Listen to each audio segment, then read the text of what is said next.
नमस्कार दोस्तों, आज का हमारा जो वीडियो है वो है मनरेगा और जो जो बीबीजी रामजी योजना सरकार द्वारा लाई गई है उसके ऊपर। तो बहुत सारे लोगों ने हमने एक पोस्ट डाली थी कि मनरेगा एक तरह से समाप्त हो गया।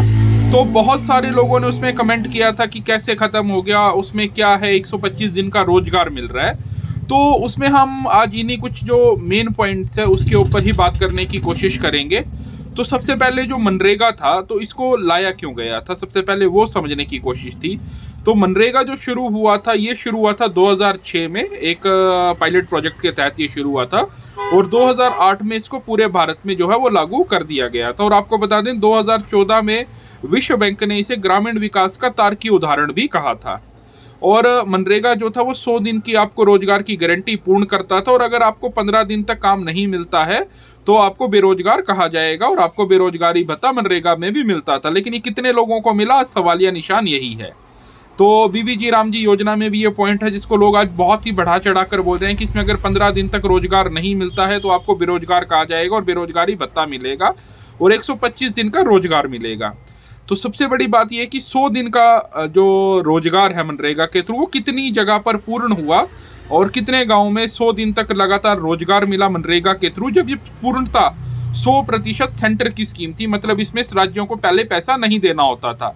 लेकिन अब जब ये नई योजना आई है तो इसमें राज्य सरकार और केंद्र सरकार जो है इसमें 60 और 40 यानी 60 और 40 के अनुपात में पैसा देंगे और जो राज्य सरकारें हैं जो पहाड़ी हिमालय क्षेत्र है वहां पे 90 और 10 का इसमें रेशो दिया जाएगा।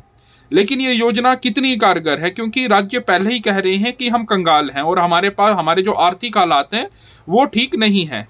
तो यही एक सबसे बड़ा सवालिया निशान है कि अगर केंद्र इसको लागू करता है तो क्या राज्य इसमें अपने अनुसार फंडिंग देगा।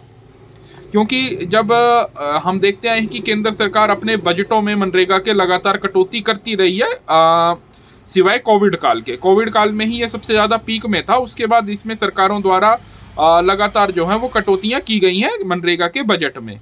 और जो बीबीजी रामजी योजना है इसमें कितना बजट सरकार ने इसमें पास किया है, अभी तक इसके बारे में कुछ भी सरकार द्वारा कहा नहीं जा रहा है। और इसमें एक जो बड़ा बदलाव है वो है एग्रीपोज के रूप में आया है। इसमें कटाई और बुवाई के पीक सीजन में है 60 दिन का रोजगार नहीं दिया जाएगा।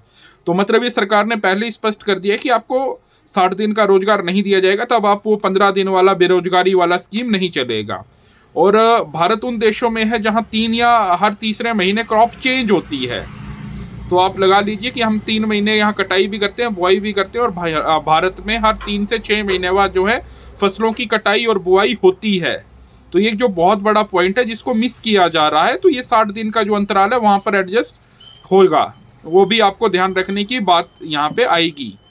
तो मतलब अगर उस पीक सीजन की बात जब सरकार कर रही है तो ये मेंशन नहीं है कि वो 60 दिन किस क्या है। और किसी भी फसल को बोने में 15 से 20 दिन, अगर 3 फसलें भी मिला लेंगे तो आपको 60 दिन से ज़्यादा तक सरकार उसको करेगी। और इसमें भुगतान की जो बात है वो 15 दिन के भीतर अनिवार्य किया गया है और मनरेगा में भी ऐसा ही था, लेकिन उसको आज दिन तक सुचारू रूप पर सरकारें नहीं चला पाई हैं।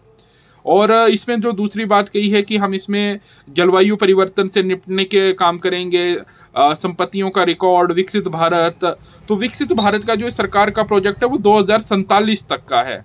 और जो मनरेगा था, मनरेगा का जो मुख्य लक्ष्य था वो लोगों को भुखमरी से बचाना था और लोगों को, जो लोग हमारे गरीबी रेखा से नीचे थे, उनको रोजगार मुहैया करवाना था।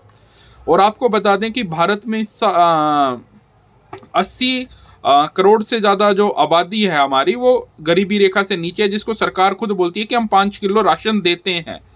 तो सरकार जब उनको ही अभी तक गरीबी रेखा से ऊपर नहीं ला पाई है हमारी इतनी सारी योजनाएं चलने के बावजूद, तो ये कितना ज़्यादा कारगर होगा, ये भी एक सवालिया निशान है। तो अब बात करेंगे कि ये विधायक है क्या। तो बीबीजी राम जो है ये पुराने कानून जो कि है महात्मा गांधी राष्ट्रीय रोजगार अधिनियम मनरेगा की जगह लेगा, जिसे राष्ट्रपति ने स्वीकृति दे दी है और ये अब कानून की ले चुका है। और ये 2 दशक पुराने महात्मा गांधी मनरेगा को खत्म कर रहा है। नया कानून जो है वो प्रतिवर्ष 125 दिन की मजदूरी रोजगार की वैधानिक गारंटी देता है। इसमें प्रमुखता से आपको 125 दिन किया जा रहा है, लेकिन मनरेगा में आप देख सकते हैं कि क्या आपको पहले 100 दिन का रोजगार पूर्ण मिला था, तब तो आप 125 की तरफ जाएंगे। और इसमें जो साझेदारी है उसमें जो प्रशासनिक व्यय है, हाँ, उसको थोड़ा सा 6% से बढ़ाकर 9% किया गया है। और इसे राज्य की कल्याणकारी ग्रामीण भारत की कल्याणकारी योजना तक सीमित ना रखकर दीर्घकालीन विकास की तरफ इसमें जोर दिया गया है। इसमें परिसंपत्ति निर्माण, मतलब अब इसमें इंफ्रास्ट्रक्चर के लिए मजदूर एक तरह से वो भी आप इसमें आप बना सकते हैं, कुछ इस तरह का ही अभी प्रपोजल होगा। लेकिन इसका जो भारी विरोध है वो शुरू हो गया है। तो पहले आप ये अपने इलाके में विस्तार से समझिए कि आपको 100 दिन का रोजगार मिला है या नहीं मिला है, तब हम बात करेंगे 125 दिन के रोजगार की। क्योंकि कई जगह पर बहुत सारे जो हमारे मनरेगा में मजदूर काम करते थे, उनको साल में 100 दिन का रोजगार भी सरकार द्वारा उपलब्ध नहीं करवाया गया है। तो जब हम 100 दिन का ही रोजगार यहाँ उपलब्ध नहीं करवा पाए हैं, तो 125 दिन का रोजगार भी हमारे लिए बहुत ही ज़्यादा मुश्किल सी बात है। और इसमें कितना बजट खर्च होगा, अभी इसमें भी संशय है। क्या राज्य सरकारें 60 और 40 के अनुपात में खर्च कर पाएंगी, वो भी एक बहुत बड़ा सवाल है। क्योंकि अगर 40% अगर राज्य बोल दें कि हम कंगाल हैं या हमारे पास इस योजना के लिए पैसा नहीं है, तो वो निकालना और भी ज़्यादा मुश्किल भरा रहेगा। तो इसीलिए हम कह रहे हैं कि ये मनरेगा को ख़त्म किया जा रहा है। और जो बहुत सारे 15 करोड़ तक जो लोग मनरेगा के साथ जुड़े थे, उनके रोजगार के ऊपर सीधा सीधा ये हमला है।